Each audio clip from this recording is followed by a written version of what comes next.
one of the aircraft got shot down right underneath our formation going in that night. One of the first 4 aircraft that evening that gets shot down was right underneath our formation going in. I think it was at about 12,000 feet. We were up at 24,000 feet, like I said earlier. It was an interesting evening with everything going on. But then 3 or 4 days later, when we went back to the nuke facility, that fell back more like a Red Flag or a Cope Thunder mission, where they built the package with 60 Strikers. We had EF-111s to jam. We had a good 8 ship at least of F-15Cs.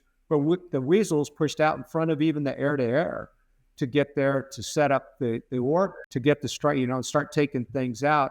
And that one, we had 4 F-4Gs in the first wave. We were in front of the Strikers.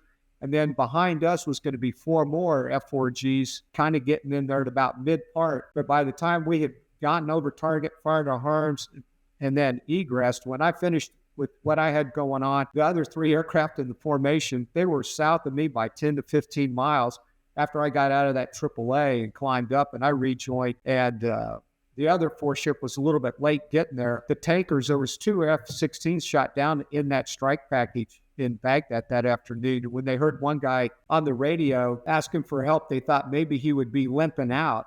And so the tankers came north out of their tanker tracks in Saudi Arabia. And when the code Mode 2 matched on our scope, we said, well, there's our tankers in Iraq. So we turned and rejoined as they were going north to think they could help somebody out, and got our gas to go home in Iraq. And then peeled off that tanker and then went on home that night. And the other 4 ship from the sister squadron, they flew right by them going, what are those tankers doing in Iraq? And they had to divert and spend the night somewhere else. So they never did make it home that afternoon. It was wild.